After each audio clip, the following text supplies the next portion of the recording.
Hello, welcome. We'll be getting started in a few moments. Please take a minute to relax, get your space comfy. I have my favorite blanket over my lap. We have a lot of info to take in today, and we're so excited to have so many people here. Nice to see some familiar names as well, so that's great. Please take a moment, get comfy, sit back and relax for today's session. Today we have many types of interpretation happening, and I just want to take a moment to introduce our interpreters. So our simultaneous French to English interpreters are Danielle and Mylène. Our ASL interpreters are Vanessa and Matt. Our LSQ interpreters are Hélène and Nicole. And captions today are being provided by Lori. We'll be starting in roughly 4 minutes, so you have lots of time to get comfy and make your space everything that you need it to be to take in today's information. Nice to see everyone here. Hi, Eric. Just taking a look at everyone who's here today. Wow. If you'd like to drop in the chat where you're from, please go ahead. We'd love to hear from you in the chat and read what you have to say. We'll be getting started in a few minutes. I'm Rachel. I'll explain more in about 3 minutes. Hi, Bianca. City of Brampton Performing Arts. Yes, thank you. This is great. From the NAC. Hey, Jose, I'm fairly close to Ottawa myself. I'm just outside of Kingston. Fredericton, New Brunswick. Thank you for coming. Yes, Takaranto, thank you. Scarborough Philharmonic Orchestra. Hello, Devin.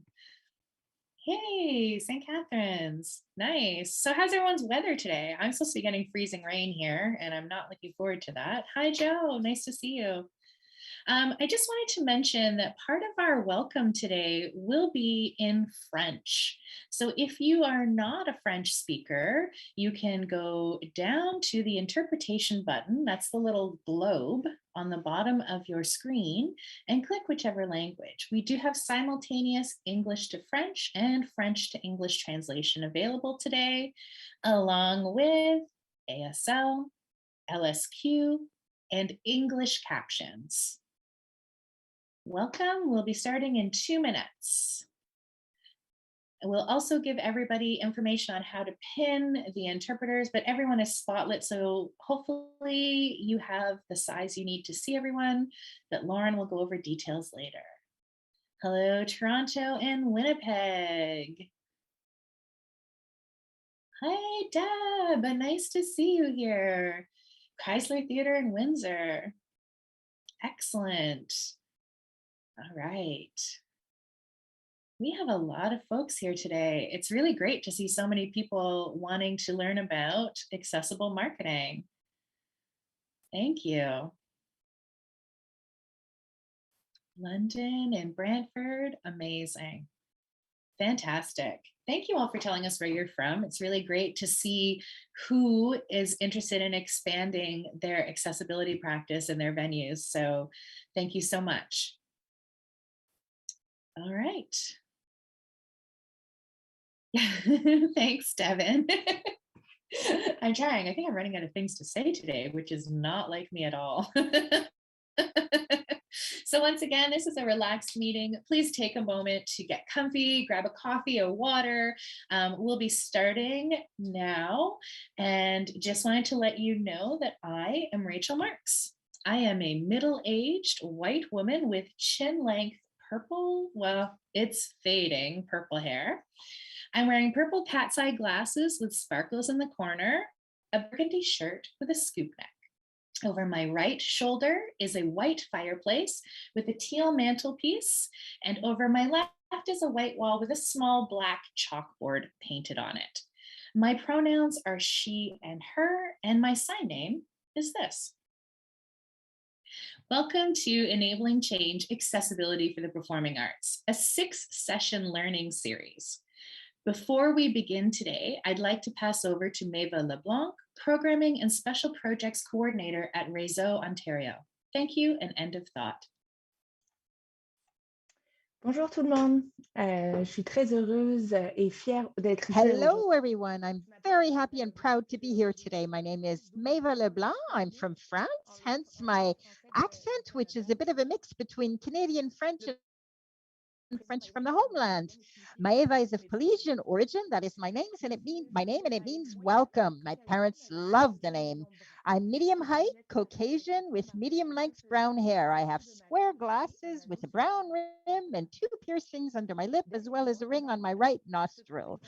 Behind me in my living room is a graffiti painting by a Franco-Ontarian artist, Mickey Michel, depicting a crow next to a woman. So I'm at home in Ottawa, a city located in the unceded territory of the Algonquin Anishinaabe Nation, who've been present here since time immemorial. Their culture and presence has enriched and continues to enrich this place, and I thus invite you to take a moment to pay tribute to the territories on which we and I and you live and work. I feel very blessed to be a part of this beautiful project and to be able to make our places, information, and arts accessible to all people. Inclusion starts with small steps in everyday life. It is with the financial support of the Ministry for Seniors and Accessibility and Orchestras Canada that we, the partners, that is Ontario Presents and Réseau Ontario, are able to bring you this series of seminars. Over the past few months, experts, artists, cultural workers from across the country have joined us in making this dream a reality. Thank you, and Lauren, the floor is yours. Thank you so much, Maeva. Hi all, this is Lauren Drew speaking from Orchestras Canada. I am a white woman in my 20s with gold-rimmed glasses, shoulder-length dark brown hair with bangs, and I am wearing a plain purple sweatshirt. Behind me is a gray wall with a green and white Trent University degree, and on the other side of that is a black and white graphic print by Jackson Creek Press, and it says, "You have reached your article limit," which happens often for me. So my pronouns are she, her. I'll be taking some time to walk through tech notes with you. You've already heard a little bit about interpretation, but we are excited to be working with a number of professional interpreters and captioners to make today's learning as accessible as possible for colleagues with or without disabilities, French or English language. Please be patient as we explain these Zoom steps for enabling each. And if you need a reminder later on, these steps were also emailed to you in written form before the session. So first, if you have any questions or technical difficulties at any point, please send a message through the Zoom chat to Fanny Martin. Fanny, please say hi in the chat. Fanny is the creative director of Art of Festivals. She's been working with us on this series for experience design, and she is the brilliant mind behind the coffee chats on Friday idea. She's also bilingual in both English and French, so please direct message Fanny if you have any tech questions and she can help you out. Direct message to keep the general chat clear for content related stuff. So I'm going to go through a few slides, but I will also verbally describe. So first, to enable French-English simultaneous interpretation, navigate through your Zoom controls to the interpretation button near the bottom. You may see it as an icon shaped like a globe, or you may hear it as interpretation. So select that icon. The following options will come up, French or English. Choose the one you would like to use. The remainder of the presentation will be in English. Please note, Christina's PowerPoint will be shown on screen in English, but when she starts presenting, we will paste a link to view the French translation in the chat. So moving along, using ASL and LSQ interpretation, make sure that you have the speaker view setting turned on in your Zoom. So if you're on a computer, that can be most likely in the top right corner, you'll see some settings. Please note that the ASL and LSQ interpreters will switch out with their co-interpreter from time to time. So they'll turn their camera on and off depending on who's interpreting. You can move the video boxes around to reposition the interpreters for a better view. Do this by clicking, holding the mouse click, and dragging the interpreter's video box to a place that's best for you to view. As I mentioned, Christina will be using a PowerPoint. During the PowerPoint presentation, you may resize the PowerPoint view versus the video view for a better way to see the interpreters. To do so, press the escape key on your keyboard, exit the full screen view of Zoom. Then you can hover your mouse over the grayish line between the PowerPoint and the video views, drag this to the left to make the videos a bit larger and the screen share a bit smaller. Next is using live captioning. This is a real human being writing the captions, Lori. So note that there might be a little bit of a delay. Captions are only available in English.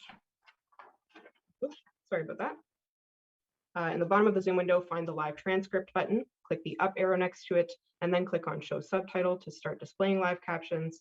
To hide them, also click the up arrow next to live transcript and then click on hide subtitle. And finally, just a few privacy notes. Heads up that we are recording this session. You will not show up in the recording as your video and microphones are turned off, both to preserve internet bandwidth and to reduce any background noise.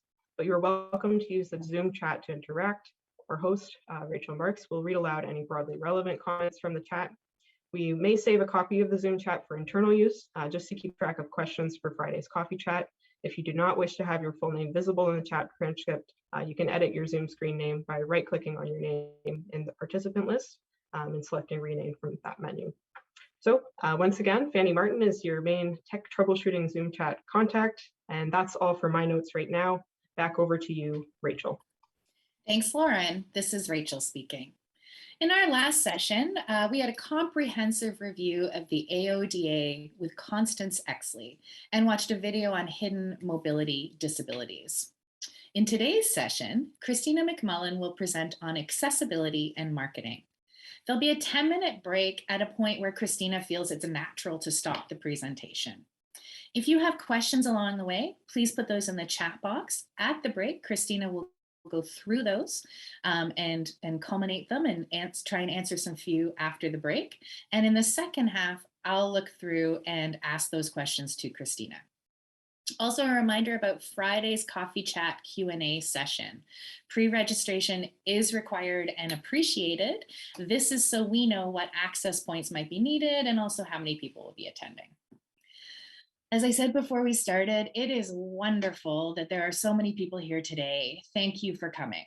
Overall, this series aims to provide you with the framework to welcome members of the little d, capital D, deaf and disability communities into your spaces as audience, but also as artists and administrators, volunteers, and staff. It is by no means an exhaustive look into disability rights, equity, or inclusion, but is a thoughtful approach to how to get started or how to expand the access points that you already offer. So let's get into the work. Kristina is a creative producer, academic researcher, arts administrator, speaker, and a cat mom. Her work is rooted in her drive to build spaces and experiences that make her community feel seen, inspired, and valued. I had the opportunity to attend a presentation by Kristina a few years ago, and I've been a fan ever since. I'm really excited to learn more from Kristina in today's session, as I'm sure you all are. So I'm not going to wait any longer. I'm going to turn this over to Kristina now, and that is the end of my thought. Rachel, thank you so much for that amazing introduction. And I'm really excited for myself to talk for a little bit of time. And let me just, there we go. And could I get maybe a thumbs up or a little bit of visual indication that folks can see my screen? Is that possible? Yes, we can see your screen, Kristina. Wonderful. And so as Rachel mentioned, and well, first of all, thank everyone for being here, both those of you attending and also our entire Access team. And I know this work isn't easy, and it's a real privilege to be in a space that values access so much. And I'm really excited to chat for the next little bit. And so, as Rachel mentioned, I am Kristina McMullin. My pronouns are she and her, and I am a visibly disabled white woman. And I use capital D disabled because 1, I like capitalizing, and 2, I feel that it speaks to my identity. My role in kind of disability arts and accessible arts began when I started at Tangled Art Plus Disability, which is a Toronto-based art organization, and I have been the communications manager there, a designer there, and I'm currently in the role of producer there. Additionally, I do research on a project called Cripping Masculinity, which we'll be talking a little bit about later. And I also am an independent arts administrator, so I work with smaller organizations who are looking to bring in aspects of disability arts and accessible arts. And then I do fun things like this, so I'm an independent speaker and facilitator. I am sitting today in my apartment in Toronto. I am the settler to this land, and I'm very privileged to be able to do work in a safe home with really strong internet connection. I'm sitting in what I call my office, which is a little section off of my kitchen, and I got some art behind me and a yellow light above my head. I share this apartment with my cat, so you might hear her throughout this presentation, and despite how much I would love it, she doesn't speak English, so she isn't very quiet when I ask her to be quiet. And the work that I do really lives within the juxtaposition of the privilege that comes from being white in the land that we call Canada, as well having financial access to do the work that I do. But also being a visibly disabled woman, I do have experience with oppressive systems. There are a lot of rooms that I have been able to enter because of my privilege, and my goal in this is to always take up space in a way that is disruptive to systems of oppression while being generous to the humans that are occupying them and will soon occupy spaces that are no longer existing within those systems. So a bit more about what we are doing today. We'll start with what I call a collective understanding, which really looks at some of the words that I'll be using and some of the themes that we'll be discussing.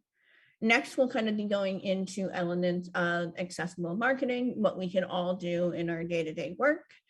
This should take about 40 minutes, and then we will take our 10-minute break. I'll give a little bit of a heads up for folks on the break, as well tell us what time we're coming back at the end of the break once I'm there. After the break, we'll go into some examples of accessible marketing in the work that I do at Tangled, on Cripping Masculinity, and a few other projects that I'm on. We'll go into ways to incorporate access into social media as well as our websites. And then we'll wrap up with myself sharing some resources and a Q&A. To note, all of these slides are public, so you'll be able to have access to them as well as all of my resources. And I am using speaking notes today, so if at the end of the presentation you want to access those notes, please let me know. And yeah, like Rachel mentioned, if you have any questions, please add them into the chat. Can't guarantee that I'll be able to answer all of them, but I will try my very hardest. As well, I'll be able to go further in depth in our coffee chat on Friday. And if the coffee chat is something you're unable to make, you can shoot me an email or shoot an email to the rest of the team, and I will try to answer that question as much as possible. So diving into building a collective understanding. I try to start my presentations with doing this is because I know that it is hard to make things accessible. But I kind of fundamentally disagree with that language, that the making of accessibility is difficult. I'd like to say that the work of dismantling the system of ableism is work that is difficult to do.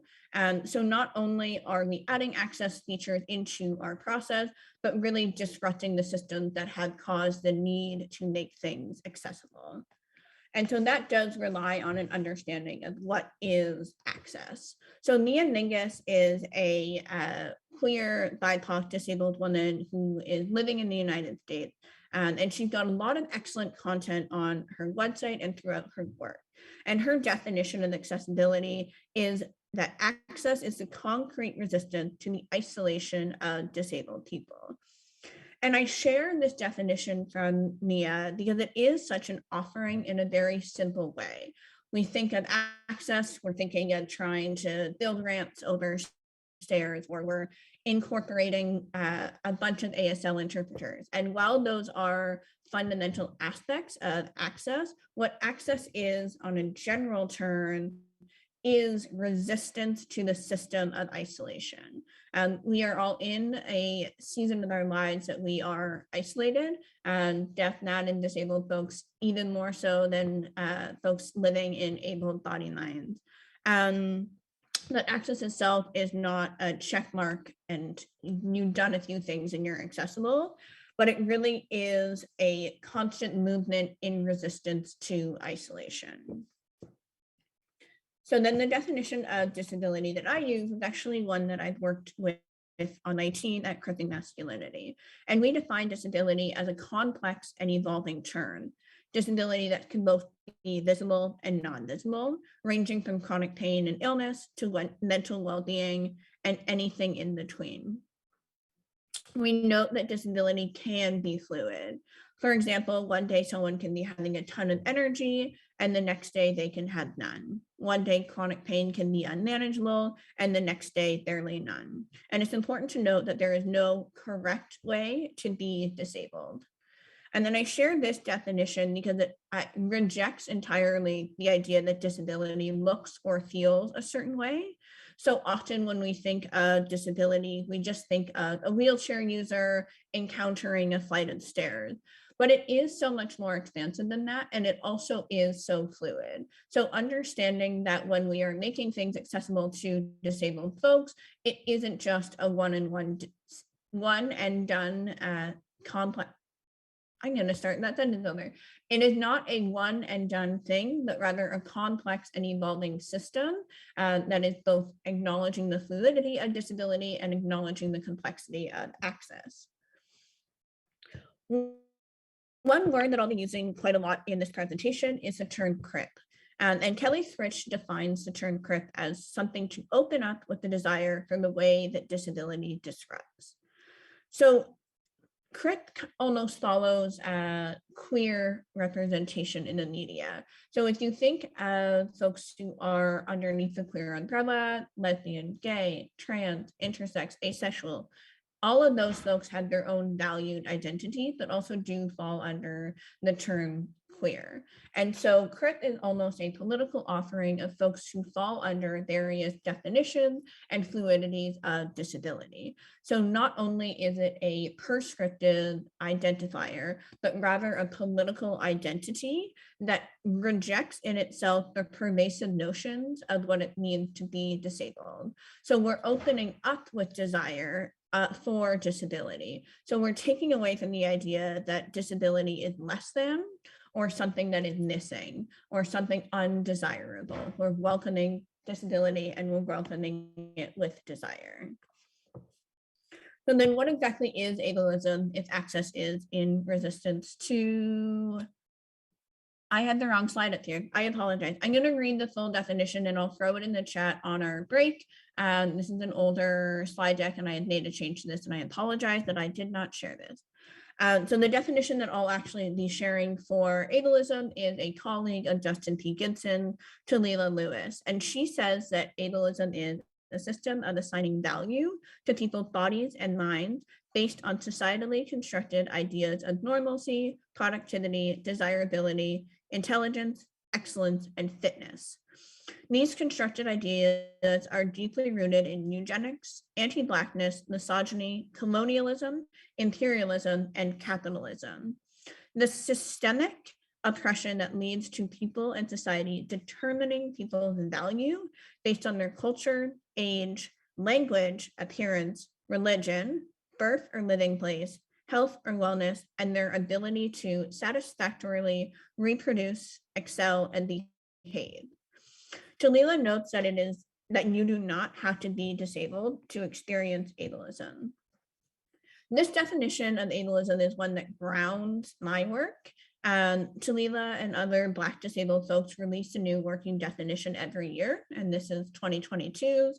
Unfortunately, the one on the slide right now is 2020. Again, I apologize for that. What's important about this definition is that it underscores that ableism is a constructed system, much like racism, colonialism, capitalism, misogyny. It's not inherently related to the body mind of an individual, but rather how the body mind is treated and valued in society. What's important about noting ableism as a system is that systems can be undone. Systemic problems can be counteracted in our society. This definition ends by noting that you don't have to be disabled to experience ableism, which isn't a very important caveat. Sometimes when we think about doing access work or doing work that counteracts ableism, it is for deaf, NAD, disabled folks, crit folks, but really it is for our society. I'm sure that there are the people who have carried too many bags out of the grocery store and are very thankful to see that there are push buttons on the door or automatic door open. Those are things where we see the systems of ableism being counteracted and folks being benefited. Disabled, deaf, NAD, crit folks don't live in a silo, and the ableism that impacts us impacts all of us in society. And then we have disability justice. And so folks who were at the session last week will have a better understanding of disability justice. But again, I wanted to go back to Mia Mingus, who, like I mentioned, is a queer, BIPOC, disabled woman. And she defines disability justice as a multi-issue political understanding of disability and ableism that moves away from a right-based equity model and beyond just access to a framework that centers justice and wholeness for all disabled people and communities.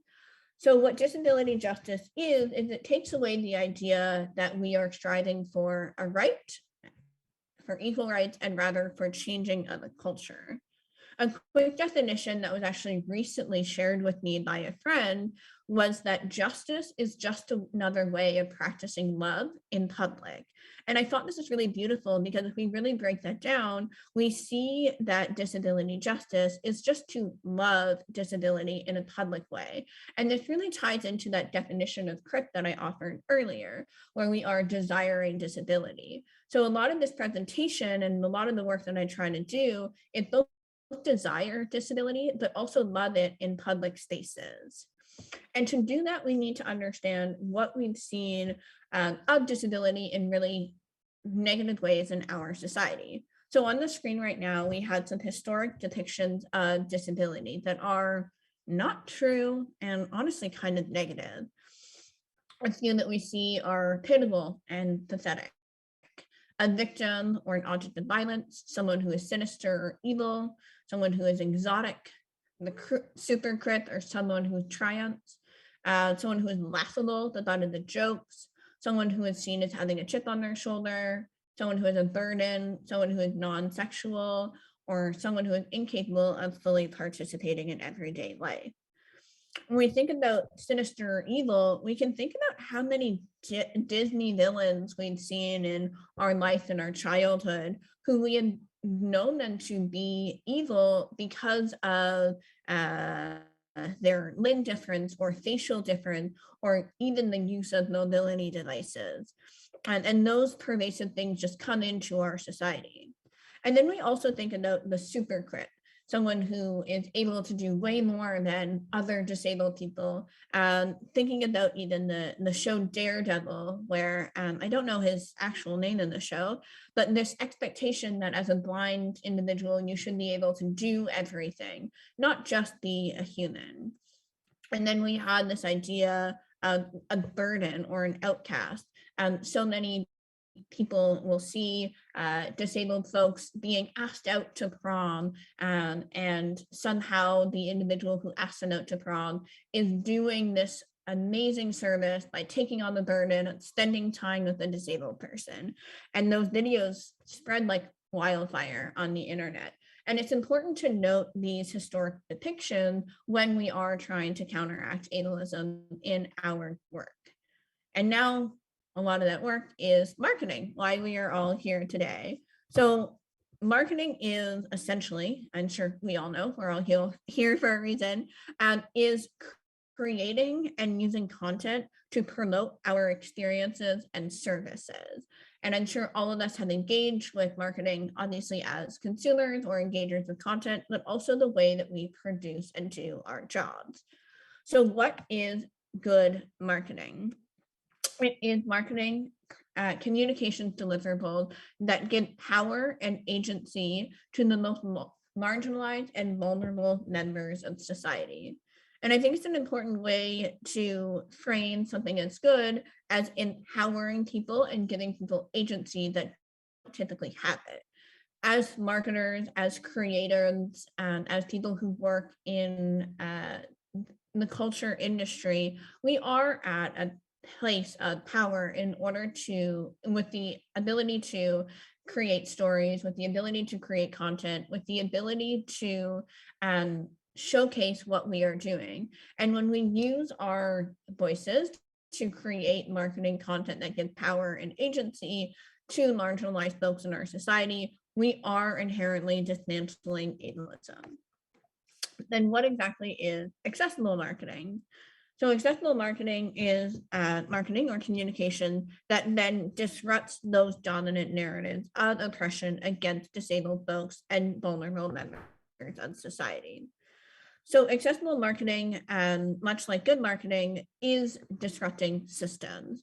And it is disrupting those dominant narratives that we heard, and it is giving folks power. So what does that actually look like? That looks like the way that we speak, the way that we communicate, the way that we send out written content.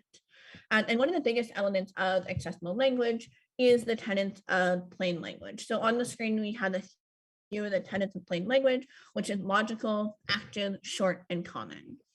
Plain language is a method, not a checklist. So it cannot necessarily be explicitly defined, but it's rather a guide. So these are using logical order, so using active words and phrases, and using shorter sentences and shorter paragraphs. What these three things do is allow for your readers or listeners for audio content to place themselves in relationship to the content. And what that does is allowing someone to place themselves within the content, it empowers them to engage with the content at a deeper level. If people are getting lost in run-on sentences or paragraphs that are pages long, they're not going to be able to see where they relate to this content, and thus they will not engage or be it will not be accessible to them. And then lastly, the use of common words. So not only is this kind of supporting folks with intellectual disabilities, but also folks with whom English or French is not a first language. Whether that is folks who are coming to the land we call Canada from countries in which English is not spoken, but also folks who are using ASL and LSQ. Oftentimes, folks who are hearing and don't use ASL will assume that it is just signed English, but really it is its own language with its own grammar and own structure. And so using common words makes it easier for lots of folks to engage with our content. It also disrupts those systems of ableism that believe that the use of big words and the use of complex sentence structure is somehow hierarchically better than simple language. That plain language teaches us that that's not really the case, and we can be just as effective marketers and communicators when we are integrating the methods and tenets of plain language. And then we also have what is considered ableist or non-ableist language. So on the screen here, I have some examples of what changes we should be making in our language. So using deaf and hard of hearing and not hearing impaired, a wheelchair user, not wheelchair bound, blind or low vision, not visually impaired, and disabled or disability identified, not handicapped, has, if you're talking to someone, not a victim of. These are just a few examples, and it's harkening back to these historic depictions. So words like impaired, bound, suffering are rooted in depictions and notions of pity and victimhood and suffering. And those are not things that disabled folks really engage with outside of those systems of ableism. So negative connotations strip community members of their power and deny them agency. For folks who are looking at the screen, you'll see that blind and low vision, not visually impaired, has an asterisk on it. And I added that because there are a lot of blind and low vision folks who use the term visually impaired person to describe themselves, a VIP. And that is a term of agency and power that they are taking for themselves. But we should not be doing that on our own accord as sighted folks or folks who are not low vision. What is considered ableist language is kind of like ever evolving and changing. And it's important to note that this is community led. So if you're not sure what words you should or should not be using, it's great to consult a community member or community members of the community that you are speaking about. A few other considerations are how much we use words related to disability to connote something negative. We think about folks who talk about having blind spots in their work or in their mind, when really they're just talking about their ignorance. Blindness is not synonymous with ignorance in any way, shape, or form. As well, when people talk about something being tone deaf, when really they're talking about being callous or careless. Deafness is not synonymous with carelessness or callousness. And those are just a few examples, but like I mentioned, it is community-led and ever evolving, and it's important to constantly be understanding what words we are using and how they might be interacting with the systems of oppression like ableism. But how we talk to our community really begins with how we talk to ourselves and how we talk to our closest colleagues, whether that is the people we work with or the people that we partner with. We can disrupt dominant narratives we cannot disrupt dominant narrative with the community that we are trying to market to if we are unable to disrupt it within our internal processes. So some of the ways that I like to disrupt ableism in my internal process is disrupting the myth of professionalism. So on the screen right here, you have a photo of my very messy bedroom. I'm in my bed. I've got my lovely cat on my lap and my computer in a Zoom meeting on my lap as well. Sometimes our ability to speak with our colleagues requires us to do this in ways that might not be seeming professional. And so often this is, again, rooted in those systems of ableism, but the idea that we take a meeting in bed does not make us any less professional, and it does not make us any less able to communicate effectively.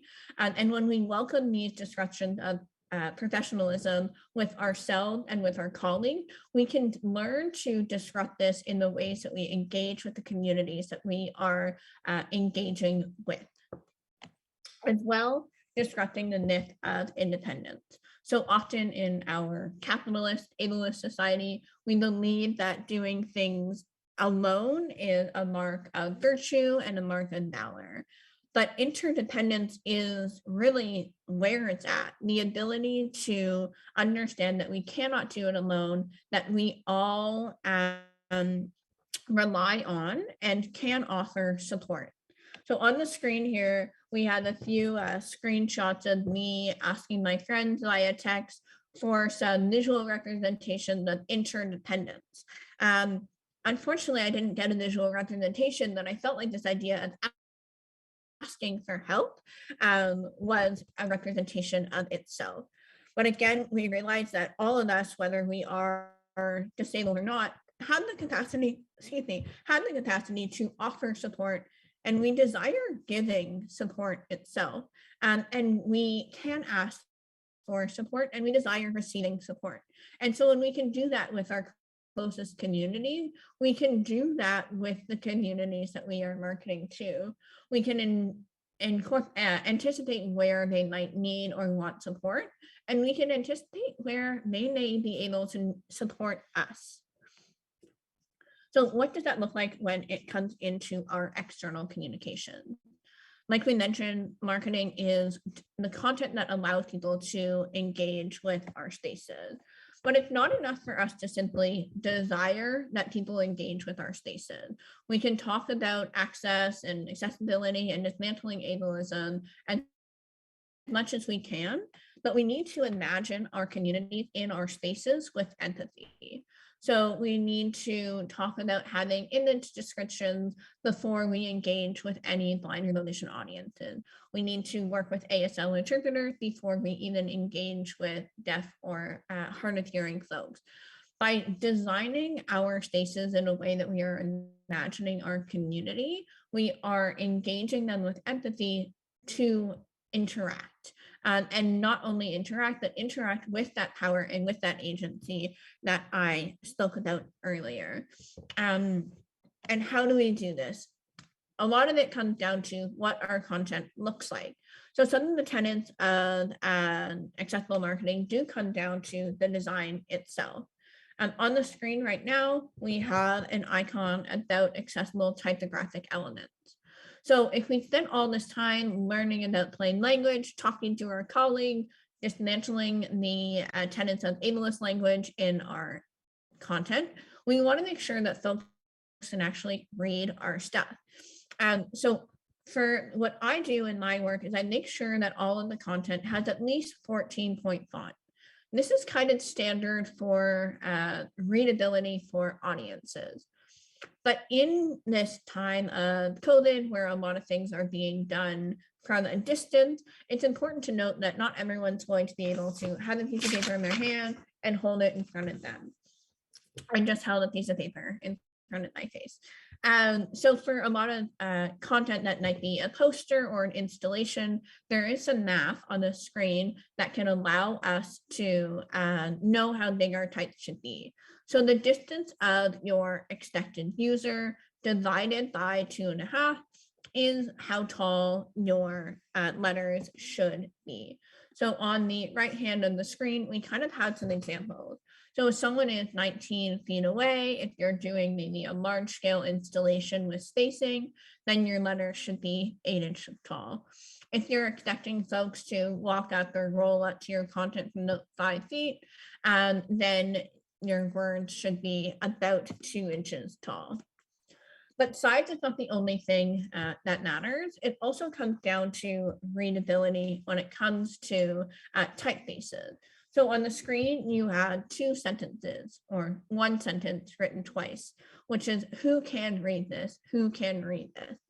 The top is done in what is called a serif font. It has the little feet, the little lines at the bottom and the top of the letters in the typography. And it's done in a light gray on a gray background. The bottom is done in a really simple all black font. There are no extra little doodads, and it's done in a deep, deep black on a light gray. And the top is essentially illegible.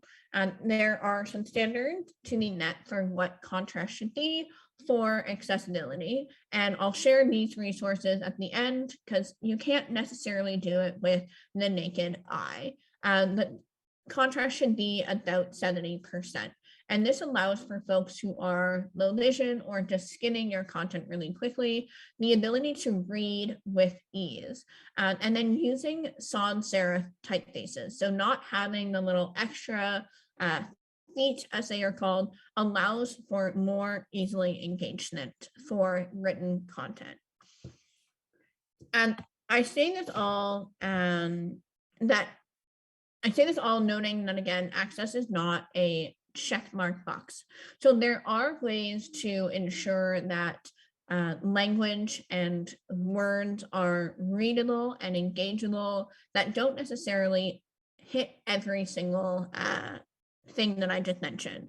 So if you are doing large scale posters and your typeface is only going to be like 0.5 centimeter shorter than what the ideal is, it's going to be fine. And I say that because it really is that intention of disrupting the isolation of disabled folks that is more important than whether or not you're able to check something off a box. It is that intention that matters more. And these are really just standards that we can look to for inspiration and guidance, but they shouldn't be held to a T. We just want our work to resist the isolation. And if doing our very, very best is doing that, then that is somewhat and really quite successful. As well, a lot of us are on small teams, and there are ways to incorporate accessible graphic elements into our work in ways that are very accessible. So those are graphic designs, whether that is color, whether that is shape, and it's important to use them in intentional ways that are desiring difference. So accessible graphic elements can be used to add visual weight to indicate what information is more important. They can be used to divide information in different sections, allowing folks to delve within the content. And then it shouldn't just be used just because you think it looks cool, as to not distract from the information. And background fonts should have a consistent color, or font should have a consistent background color. Sorry for that misspeak. On the screen right now, you have a cover page of the brochure that I use as an example of both accessible graphic icon or accessible graphic design and accessible plain language. This was a brochure for an exhibition series called Flourishing that was held at Tangled Art Plus Disability. So often when we think about access, whether it is plain language, whether it is accessible graphic element, we think that it is taking away, but really this is looking at accessible graphic elements and plain language as something fun to play with, and not something that takes away from it. And then we have our access icons.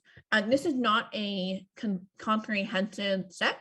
There are 6 on the screen, indicating that ASL or LSQ interpretation is available, that there is closed captioning, that service animals are welcome, that work is tactile, that there is audio description, that there is a barrier-free space, and that there are relaxed performance.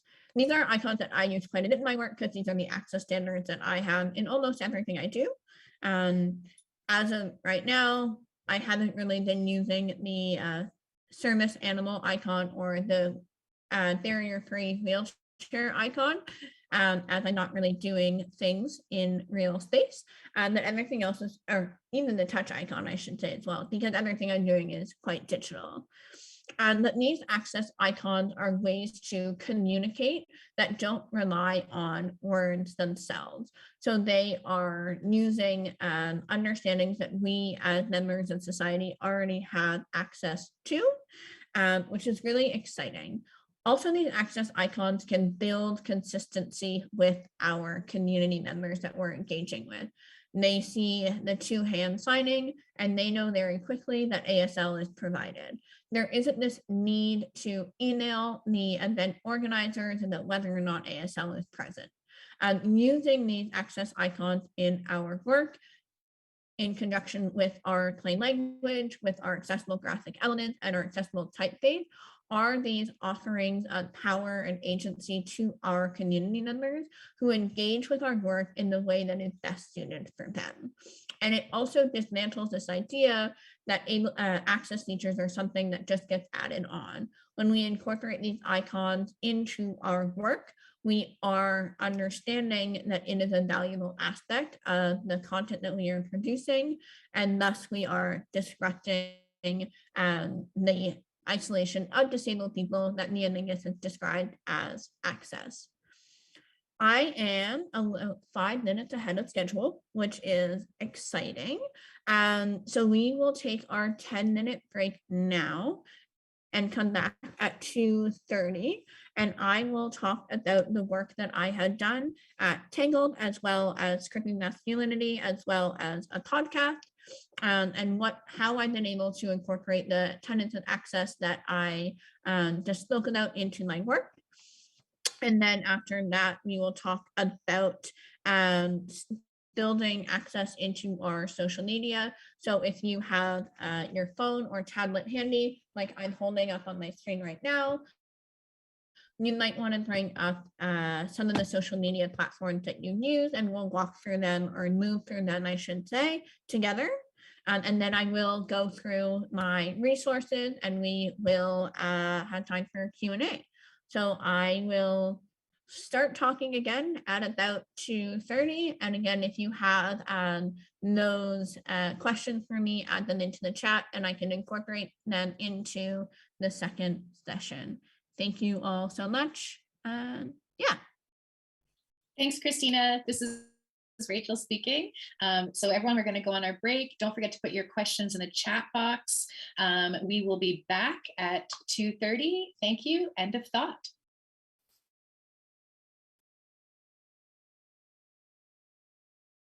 Here we go. And can folks still see and hear? Yes. Perfect. So just quickly reviewing the questions, the access icon, I use an Illustrator file, and I'm happy to share that. I don't think that you can share Illustrator file in Zoom. Just forgot what platform I was on for a second. But if you throw your email, or I can just, if you email me at the Kristina McMullin email that's on all of these slides, I will send you that Illustrator file. I just can't send it over Zoom, and that I can put some links in that have free access icons. And then somebody posed a question about how we approach disability communities to ask questions about correct language and other aspects of access. And this I can talk about for probably a whole other hour, but I do want to be careful that I do cover everything that I want to talk about. And the biggest thing that I would say is pay people for their expertise. There are a lot of organizations within Ontario and within the land we call Canada that have things like an access advisory or an access committee. And these are folks that are have different disability identifiers, different relationships to access and disability, and then organizations will kind of do a call out on their social media stating kind of like how many meetings they're looking for, what the pay is, and then those groups of people will be able to be this wealth of knowledge. And I do stress that that kind of knowledge that is going to be something on an ongoing basis and not just one presentation like this should be paid for. So often these ideas of disability is less than means that we believe that disabled labor is less than, but knowing who to talk to or knowing what language to use and in other dimensions of access, that's very valuable labor and should be paid for as such. So if you are interested in what it looks like to form an access advisory or an access committee, you can also shoot me an email and I can send some successful access advisories. And then the other few questions were about services that can check access. We'll get that in my resources section, and then a little bit on alt text and image description also coming right up. So I just wanted to acknowledge that those questions were seen and we will get to them. And again, if you do have any questions, throw them in the chat and we'll get to them. So like I mentioned, we'll be talking a little bit about the work that I do in accessible communications and accessible marketing at the different jobs that I've had, starting with Tangled Art Plus Disability. So Tangled Art Plus Disability is where I really built my access practice. It is a Toronto or Toronto based arts organization and gallery that is dedicated to access centered programming and exhibitions and community engagements. When I first started in 2016, we used the terminology fully accessible. But as we've grown and as my team and I have evolved, we've learned that access isn't something that can be quote unquote, she says with her fingers in the air, something to reach and something to have, but rather a social and political value that influences process and product. So there's this idea that once we work hard enough, once we do enough things, we will be fully accessible, but that's not really the case. Even an organization like Tangled, where everyone on staff is disability identified, all of the artists we work with are disability identified, we still don't call ourselves fully accessible because we know that that's impossible to achieve, but that if we are, like the enigma says, using our work to disrupt the isolation of disabled folk, we can talk about being access centered. And one way that we've been able to build access into our practice is what we call an access guide. So on the screen, you have 4 different screenshots of an access guide that we created for a symposium in early 2019 called Cripping the Arts. Cripping the Arts was a 3-day symposium that really focused on what disability arts could be and is in the land we call Canada.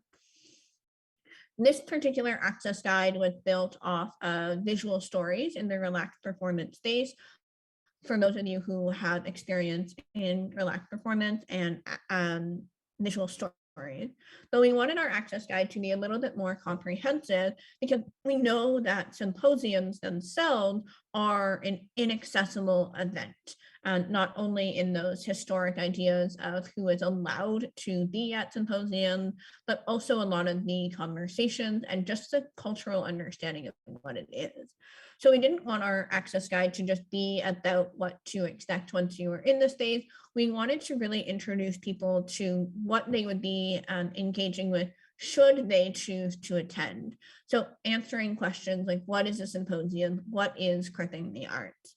And these 2 things are ways that we try to empower our audience to engage with our event, but also empowering them to make the decision of whether or not they want to come. Because of how pervasive ableism is, no matter how good our intentions are, there are still going to be spaces and experiences that disabled people just don't want to encounter. And so as long as we can empower them and give them agency to make those decisions, we are producing work that is accessible. On the right-hand side of the screen in the top corner, we have 4 images and each of them are described. So these are what it looks like to engage with the space that we held our symposium. For us, this was Harborfront Center. So we see the building of Harborfront Center, we see a picture of the ramp, we see a picture of the room that the symposium would take place in, and we see the space that it would be in. All of these pictures are, again, giving that power and agency to folks who will be able to come to the event. So if they are a wheelchair user who's never been to Toronto, they know exactly where the ramp is. If they are someone who is using public transit, they'll know where to get off. And you see that each of these images are being described with either an explanation or a small alt text. Again, I'll get back into that a little bit later. Lastly, what we did is we incorporated a glossary. We knew that a lot of our panels and our presentations would be using language that was historically inaccessible to folks who didn't have access to education, post-secondary education about disability. And we wanted people to feel empowered to gather that information, those definitions on their own without having to ask questions. I know that when you're in a room with a lot of people, if you don't know the answer to something, it's kind of hard to raise your hand. I raise my hand to ask a question and be in that space of vulnerability. So by empowering folks to learn that the word, we are giving them agency to further engage with the content without putting them into a place where they would be vulnerable. And yeah, in the chat, there's a link to this full access guide. I still reference it when I'm doing my work, which is maybe a little bit of an egotistical thing to say, but it was a large team that worked on this, and we're really excited to produce it. And then on the screen, I have a little screenshot of a how Tangled provides access information. And this event that you're seeing the access information on was a information session for grant writing that Tangled hosted earlier on in the pandemic. So we use these tenets of plain language to have short sentences, short paragraph, using different typography to visually indicate the differences in the sections. And at first we have the accessible information. We stated what access was there, which was ASL interpretation and live captioning. After a conversation with deaf folks, so harkening back to this idea of where do you go for expertise, this is a conversation that deaf folks at Tangled had with us, and they said that it gave them more power and more agency if they knew who the interpreters were. Not everyone likes each other, which is fine and perfect and lovely and amazing. But it's great when you are able to tell deaf folks who the interpreters are so that they can decide if that's an engagement that they want to have. We also noted that folks who couldn't come, the session posted on Tangled's website, much like the session is today. And we noted that privacy reasons we wouldn't be recording the Q&A in audio and video. And again, that harkens back to this idea that asking questions is somewhat vulnerable, but we would be transcribing those questions and answers and sharing those on the website. And this would make it so that folks would be able to ask questions, but they wouldn't have their name and likeness attached. We also add a section of note tips to ensure that you had a fun, fantastic session. And so for this, it was welcome to join and leave and rejoin the Zoom.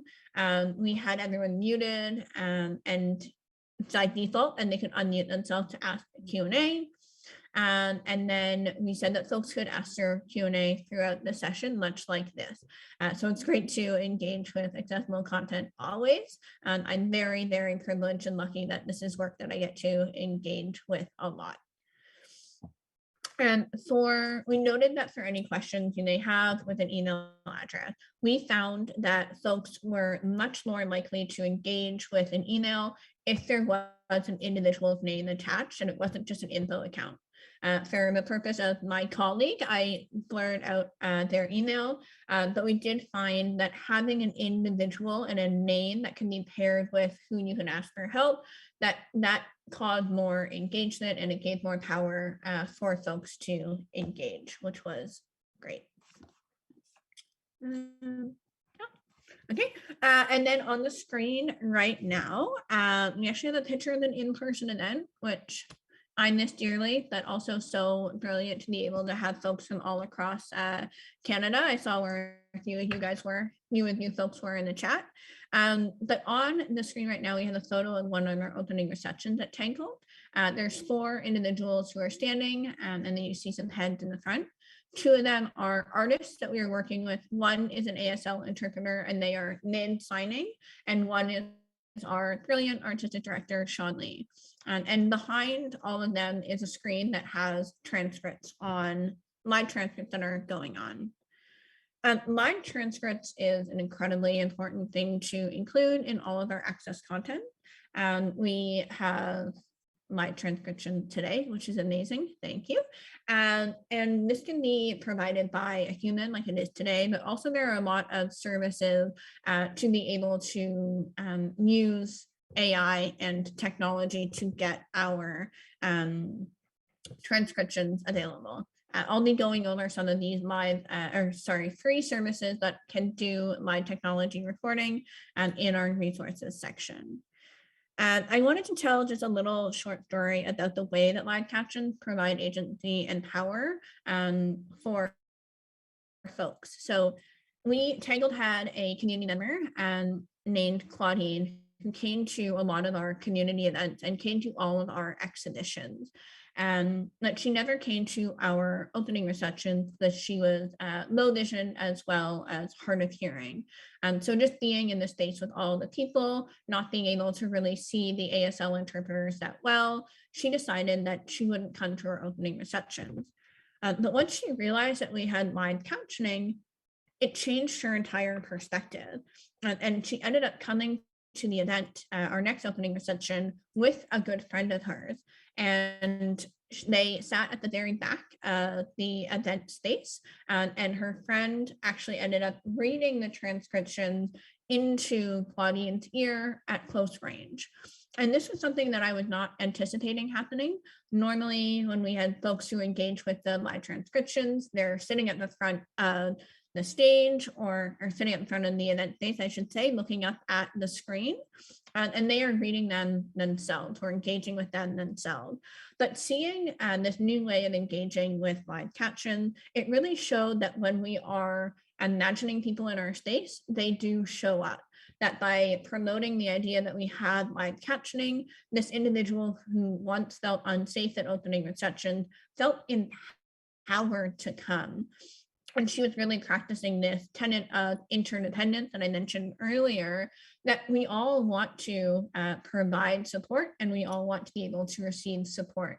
And so at all of our events that we were able to have before we could no longer have events, we made sure that there were 2 chairs at the back of the event for Claudine and her friend to attend.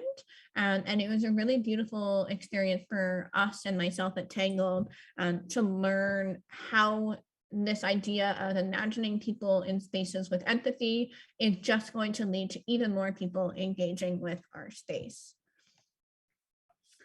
And the things don't always go as we want them to go. And even with our best intention and our best ideas and best resources to make things accessible, we do make mistakes. So this photo was actually taken at the exact same event about 3 minutes later, when our live captionings just went out. They stopped working. And you can see me on the screen working on my laptop trying to solve this solution.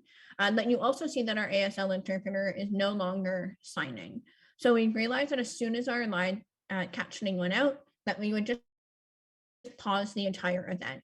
We wouldn't have semi-accessible events, again, not stating that everything can be fully accessible, but these access features that we had already included into our promotion, into our event, we would just pause for a little bit and allow people to get up, refill their wine, refill their water, and wait until we got our live caption back.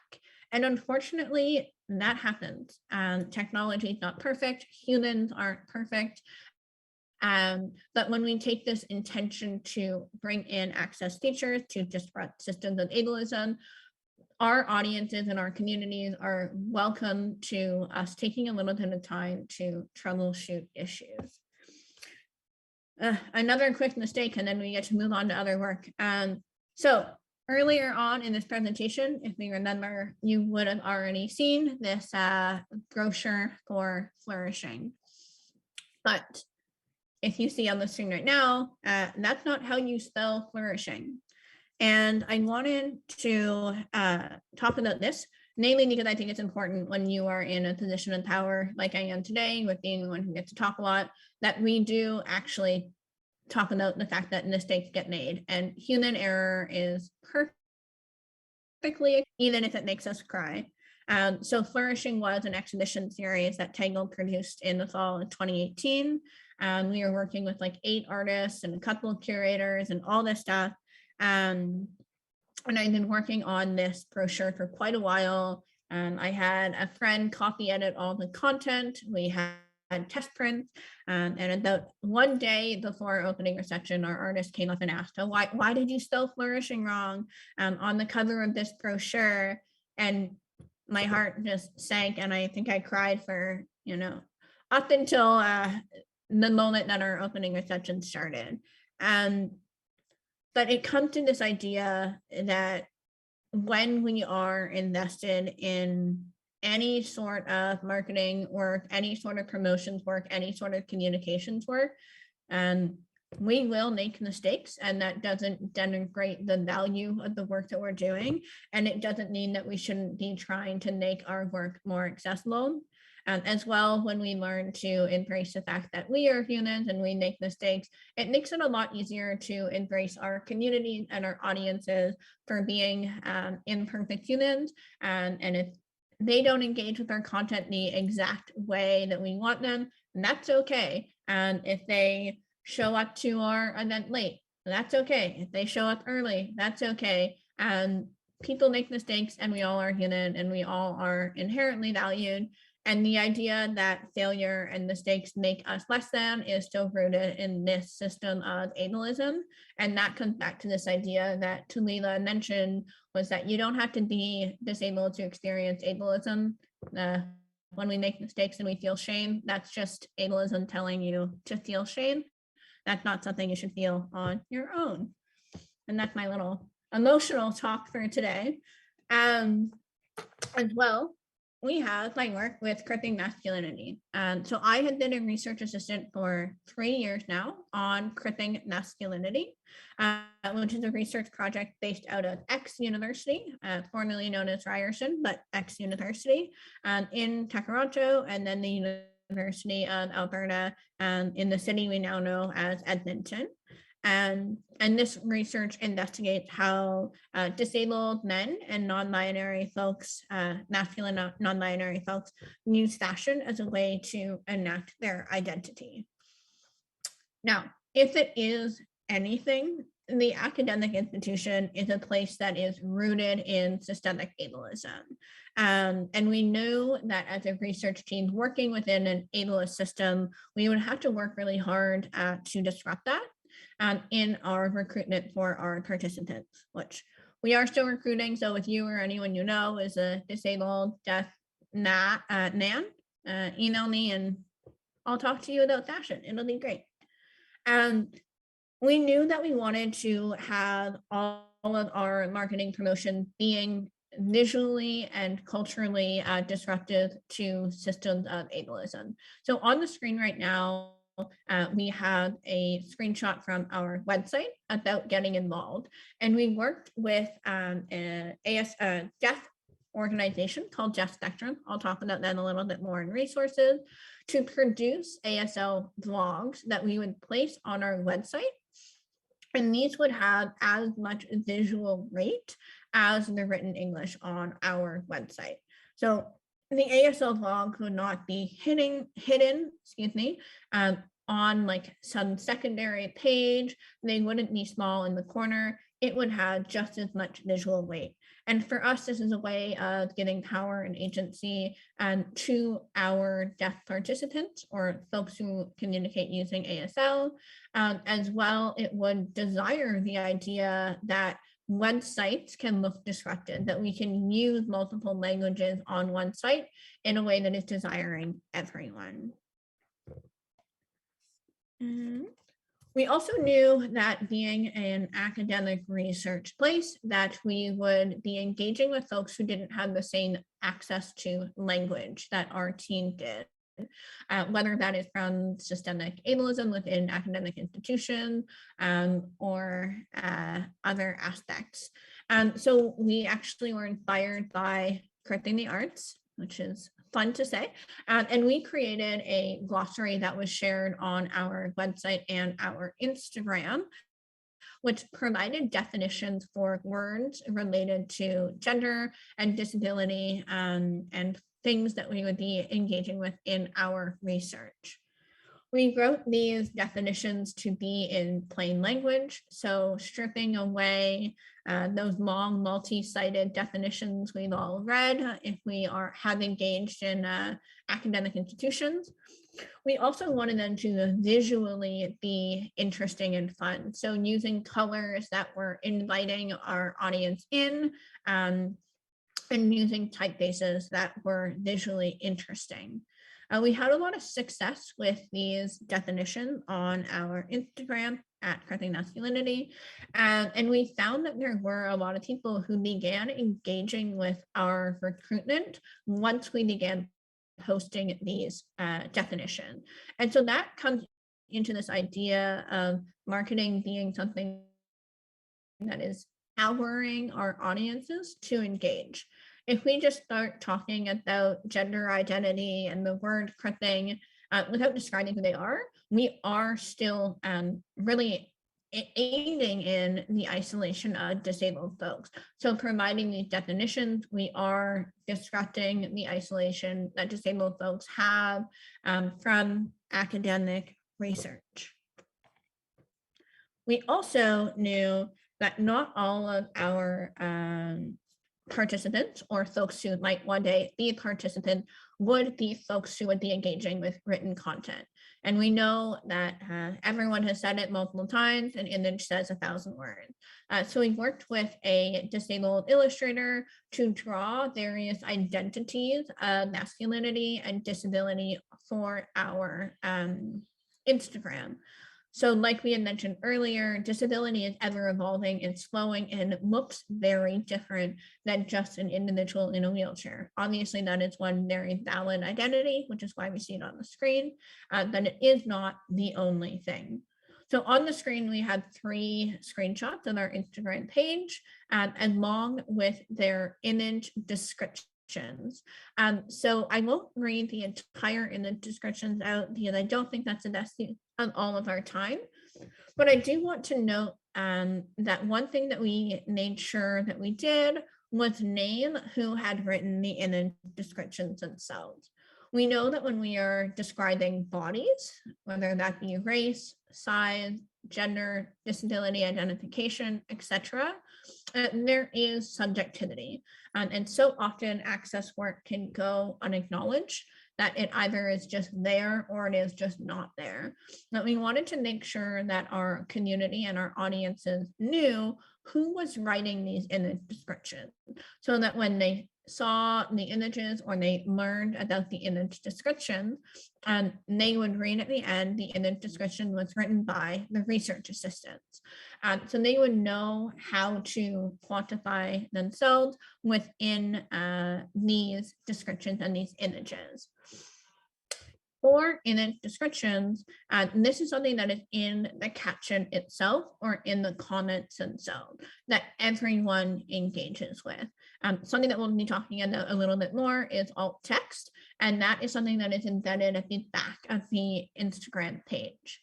For these particular images, we use the same content. So it's the same written content for both our image description and our alt text.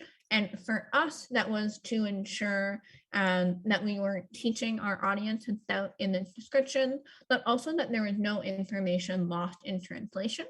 As well, we wanted to ensure that folks had multiple ways of engaging with content. We are also able to do this because the image description or the images themselves didn't have any descriptive language. So we weren't having to type out any additional language. And what they were was just a graphic illustration. So that's a very simple thing to describe or write alt text for. If you are an independent practitioner, someone whose work is of yourself, the assumption that your audience can make is that you are the one writing these image descriptions. So it's a little bit less important to denote on each individual post if you are the one writing these image descriptions or not. However, when you are at a larger organization or working with multiple partners, it's really important to name this labor that is being made for access or to disrupt ableism. Not only does this value this labor, it also does allow people to engage with it with a lot of agency with how they are reading these image descriptions. Yes, I see the question in the chat and I will answer it, which is great. So on the screen here, we have 3 screenshots from a video that was someone speaking. It was my colleague speaking about our recruitment, and then we had all of the captions. We had a very little budget to make this particular caption video, so we actually made it on Canva, which is completely free to use. So if you have a smaller marketing budget, using these free software like Canva, we can integrate captions quite easily. And we see that video is really taking over on, the big 3 social media marketing, Facebook, Twitter, and Instagram, as we see how TikTok is also taking over. when we caption our videos, not only are we getting more people to engage, but we are getting folks to engage for a longer period of time. It is also imagining with empathy folks who are not engaging with sonic or auditory work at all, that we are valuing the way that people are engaging with their content before they even engage with it. This one particular video that we had, spoken content and caption content, actually got us 3 new participants who saw the video and said, "Oh my God, this is me, you have called me in." And while I don't do the work I do for Instagram comments, it is a real big offering when someone tells you that their content has called them in, especially when that content is using access features. Meta, which is now Facebook and Instagram, is rolling out auto captions, which is great, but they are using AI technology to produce those captions. So they're accurate and they're not always as welcoming with empathy to new audiences. We all know that they are auto added. So when we take this first step, one step, it's not necessarily the first, when we take a step to add our own captions, we really are disrupting ableism and inviting people into our spaces. And now I'm going to talk about a podcast that I produce and host called Crit Times. And yeah, then we'll get into social media, which we'll talk a little bit about the question in the chat about character limit for alt text, so that question will get answered. So Crit Times podcast is an interview podcast with disabled artists, activists, and academics. And we knew that creating a podcast, we would have to make it as accessible as possible. As podcasts being a auditory content would not be inherently accessible to all other audiences.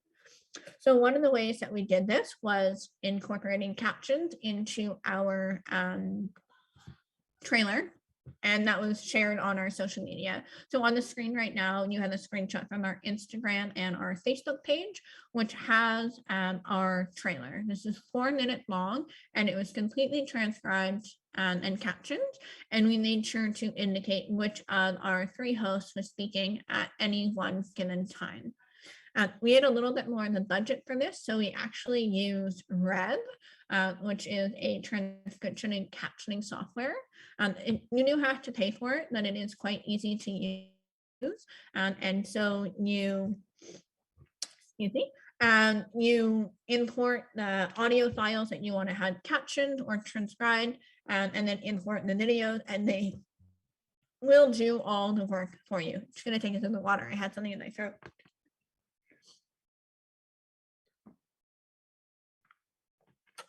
Thank you. And so, yeah, so Rev is a really easy to use software, and all you do is upload your audio files, your video files, and they will create a transcript or a captioned video for you. And like I mentioned, this, you do have to pay for this service, so you do have to have some semblance in the budget, but you are using that budget as an investment in dismantling ableism and inviting people into your spaces. On the screen, we have images of all 10 of our guests, and I just wanted to talk a little bit about the design of this. So I mentioned earlier that you have to have like full contrast, and you have to use sans serif typefaces all the time. And somebody who is engaging with this content for the first time might not immediately think that this is fully accessible content. And you know, I would not get a date with someone if they believed that it was inaccessible, but I wanted to have fun with it. And so I used a typeface called Cooper Black, which is quite legible. And there are a lot of blind and low vision folks who had talked about how easy it is to read, as well as a lot of dyslexic folks who had talked about it online, about it being easy to read. So I felt comfortable using this. And then I also really wanted big punchy text that would be engaging with our audiences. As well, because we were working with so many artists and activists and academics, I wanted to make sure each of them had their own content. So each individual was given this image that had their image description, as well as captions for Facebook, Twitter, and Instagram, should they want to share the podcast on their own social media pages. Given that we at Tangled had these tenets of access into the way that we produce content, we knew that we would be teaching our audiences and teaching broader audiences tenets of plain language within these captions, as well helping our audiences engage with the podcast in multiple ways. We know that our most influential contacts are the ones that we are closest to. And we also had our transcripts. So for this, we actually worked with an individual. So at the end of each interview, we sent her the transcript and she typed it out entirely, and we paid her to do that labor. And we made sure that the transcript was released at the exact same time as the audio files on our podcast. And we knew that historically podcasts have been seen as an inaccessible form for deaf or hard of hearing audiences or non-auditory processors. And so having the transcript available at the exact same time as the audio file was dismantling this idea that podcasts are inaccessible, while also inviting with empathy lots of new audiences into our space. Often systemic ableism is so pervasive that the idea of a deaf person listening to a podcast just doesn't seem functional or possible, but by using these systems of access like transcribing and accessible marketing, like releasing the transcript at the exact same time as the audio, we are making it more accessible, or at least access centered. I'll tell a quick story about this and then we'll move on to social media. But I think it was our third episode that we were releasing. We were really excited about it, great episode. And 2 days after its release, we got a very fulsome Instagram comment from one of our deaf community members who had commented very detailed about his favorite parts of the episode. And again, I don't like to value my success based on how many people comment on an Instagram, but it is this very clear evidence that when you are producing access-centered content, folks will engage. And so the fact that this person saw that he was interested in the episode on Instagram through the plain language caption, very easily had a link to the transcript, read the transcript, and that content was, I guess, that good that he wanted to comment on Instagram. So all of these things that when we build access into our process, folks will show up. So how do we make social media accessible? I had my phone up. And so if you want to follow along, you can pull up Instagram. So on Instagram, if you want to add an image with alt text, what you will do is go to make your post, which you see on the far left of the 4 images on the screen. And then you scroll down to advanced setting. I apologize that these images look quite blurry. That's my fault. I apologize. But it says advanced setting on the bottom if you keep scrolling down. If anyone has a connection to head office at Instagram, accessible advanced setting is both inaccessible to read because of the color contrast and the size. So it's kind of annoying, but whatever. Once you go into advanced setting, you'll click write alt text, and then you will click that button, and then you can add your alt text. So how alt text is different from image descriptions is that alt text doesn't show up for folks who don't use screen reader technology. It just looks like any other image. The alt text should be giving more overarching ideas of what the viewer or engager is looking at. So if it is a painting, you should be noting that it is a painting. If there is any text on the image, you should be writing that text. It doesn't need to have full detail, detail, detail. If it's an oil painting, well, is that really that big of a difference than if it is an acrylic painting?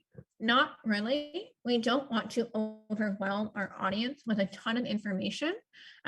When we are writing image descriptions, we are doing so from a position of power, and we want to engage with empathy, our audiences, and know that a lot of people who are using screen reader technology have a lot of information from the society that we live in. If you're describing a Tim Hortons cup, you don't need to say, oh, it's a red cylinder. It's a Tim Hortons cup.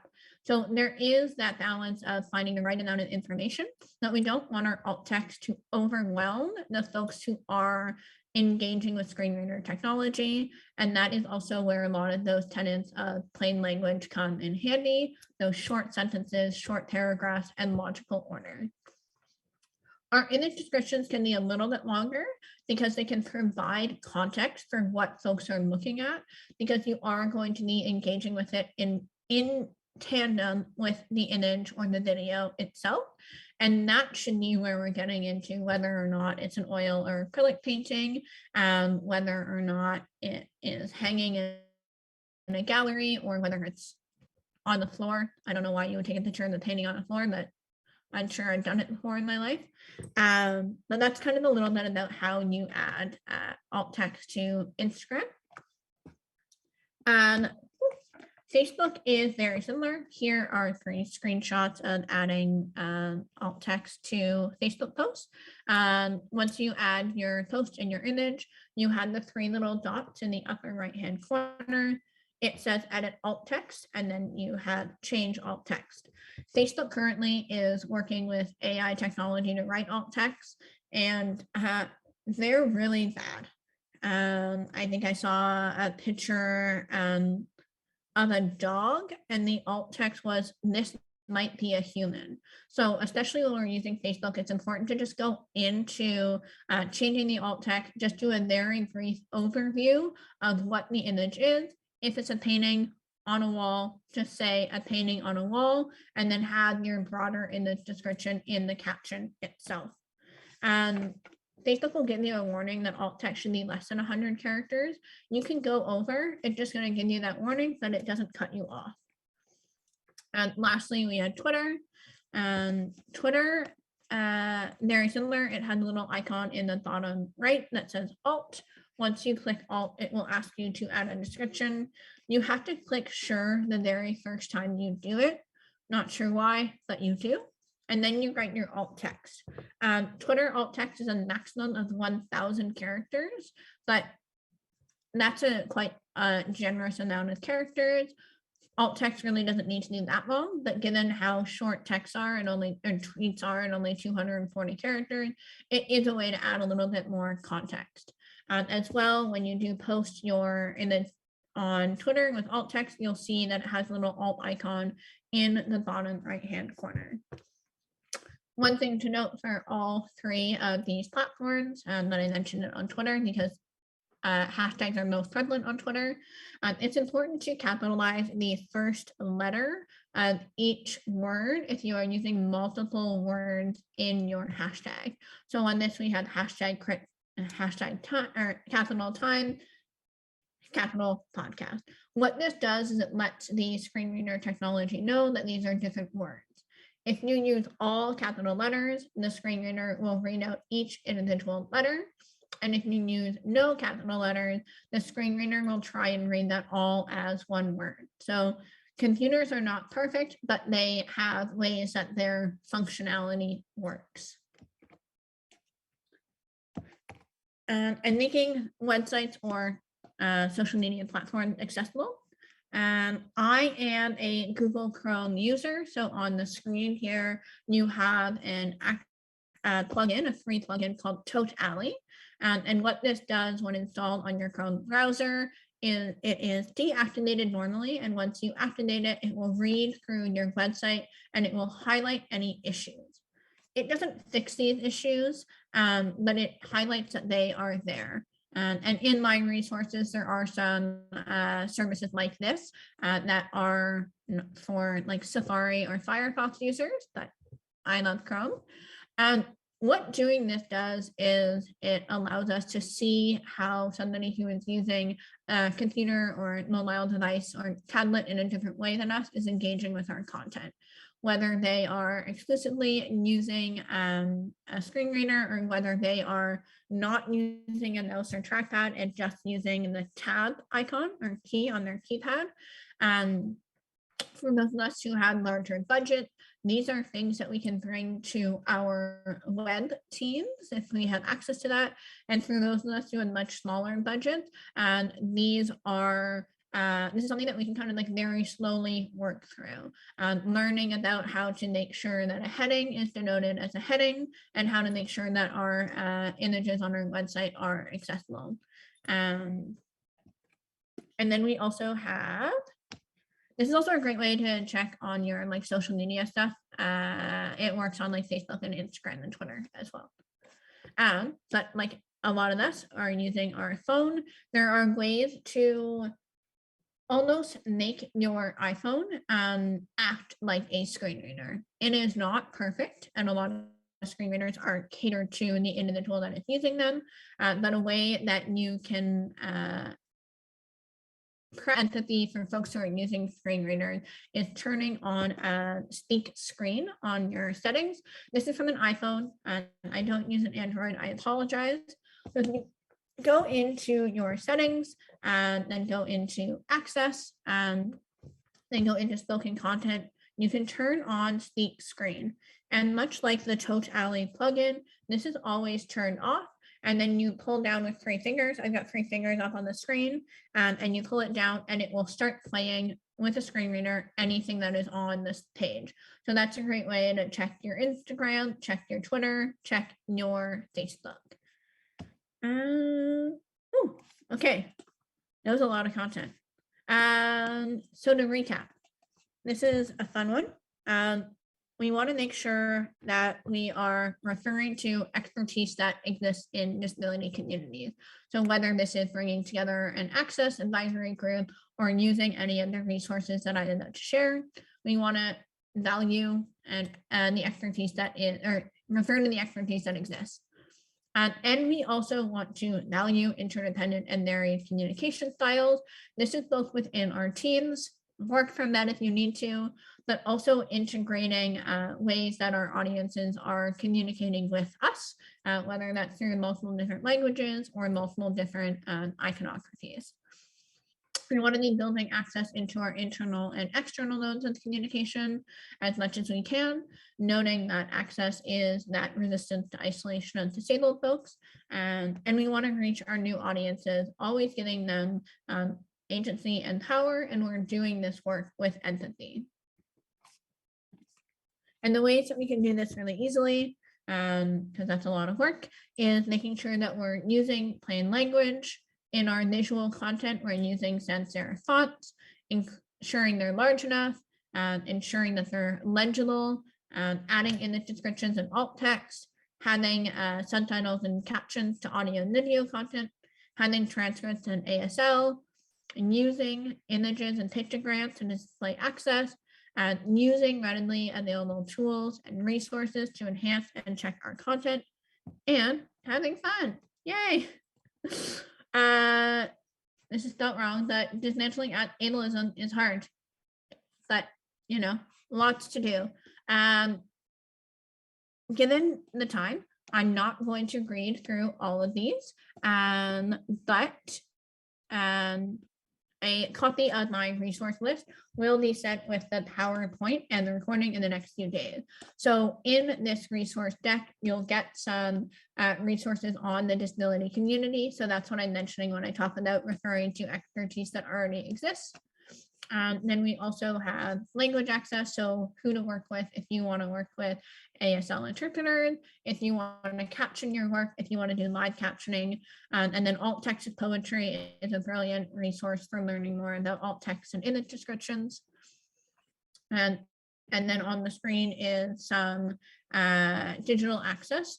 WebAIM is a great resource for checking access of contrast and graphic design elements, and it is completely free to use. Here are some more. The Paul J. Adam is like the Toke Alley plugin, but for Safari, like I mentioned. And yes, and then there are some other resources. Again, they're all described, but I've gone over time by about 5 minutes. So definitely ableism is hard work. You don't have to do it alone. There's so much that's out here to help you. And when we are dismantling ableism, dismantling these systems of oppression, doing the work, it isn't necessarily easy, but it is not work that should discourage us. And it isn't work that we should be doing alone. Dismantling systems, dismantling ableism is a collective practice and an interdependent practice. I think I talked through all the time for me to answer questions. So I will hand it over to Lauren and Rachel to wrap us up. And yeah, thank you so much for listening to me talk. I hope that you guys liked it and valued it. Yay. Thank you, Kat. This is Rachel speaking. That was fantastic. I'm wondering if we could go to one question, just because I think it's a two-parter. I'm going to merge 2 questions. So the first is there any existing software to help with writing image descriptions, for example, by using AI? Not that I have come across that is not that I had come across that I think is quote unquote smart enough.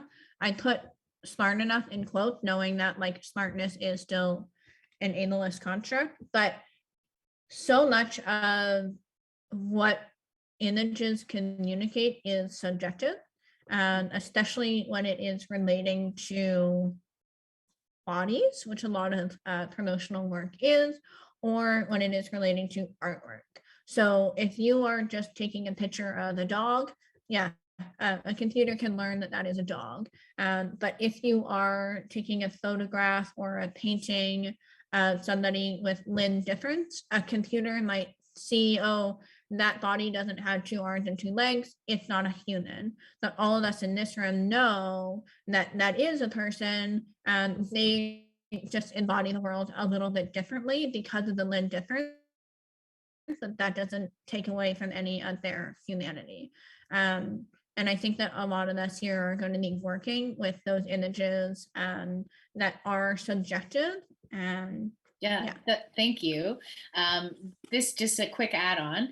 So when you're using a photo of someone, who writes that image description? Do you get input from the person? Like, how is that decided? Yeah, so if it is a photograph of someone, 2 or 3 lines max. What is this a photo of?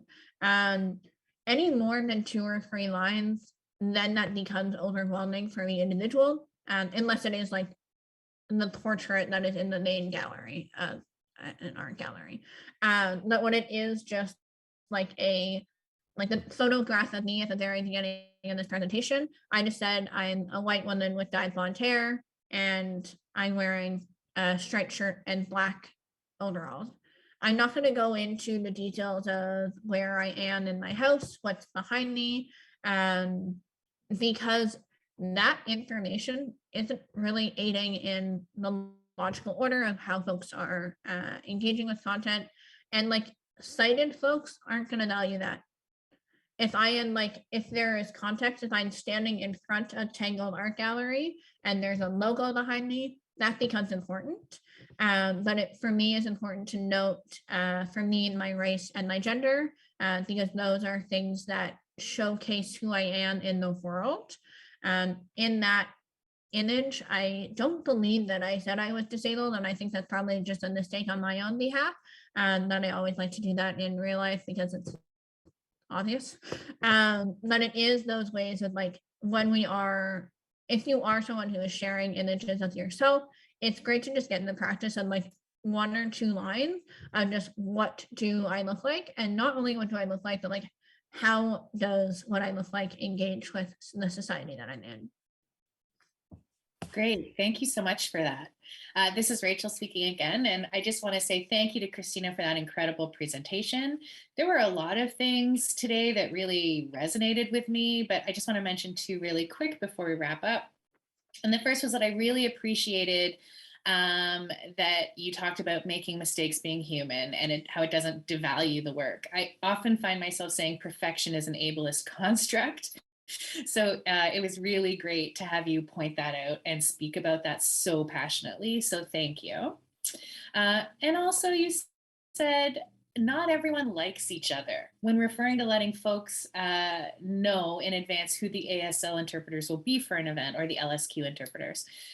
I love that. It reminds me when you meet someone new and you say, oh, you're from Kingston. Do you know John? Well, not everyone in Kingston knows John. There's more than one John. It's the same. Not all disabled people know or like each other. So I think that's really important to point out. So thank you.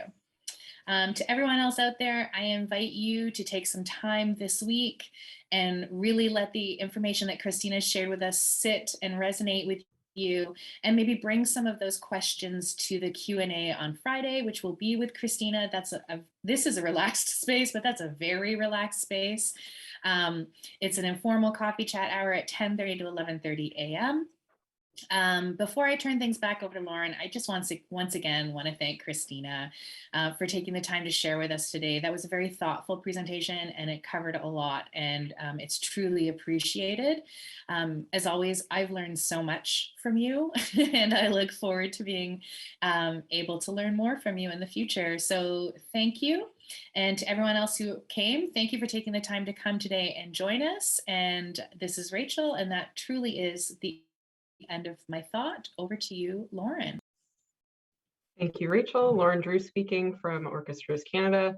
Thank you, Rachel, for your recap and for your excellent hosting. And thank you so much as well to the following folks: the Government of Ontario for generously funding this Enabling Change project, Christina for sharing her wisdom and practical tips with us. It was such a wonderful presentation.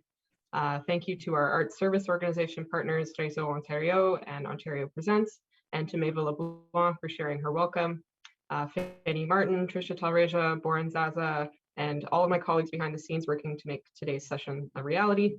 All of our interpreters, LSQ, ASL, French, English, thank you so much. And to our captioner as well for helping us make this session accessible. And to everyone attending here today, it's such a pleasure to share this learning with you. You'll see in the chat, possibly from earlier, maybe we'll repaste it, the link to complete a feedback survey. We really value your input, and so do our funders. You'll receive a copy of the slides, Christina's resource list, and a recording of the session via email in the next few days. You'll also receive a few visual assets and text to participate in a Tell a Friend campaign to get the word out about the series. All the sessions are free. Thanks again to the generous funding of the Government of Ontario.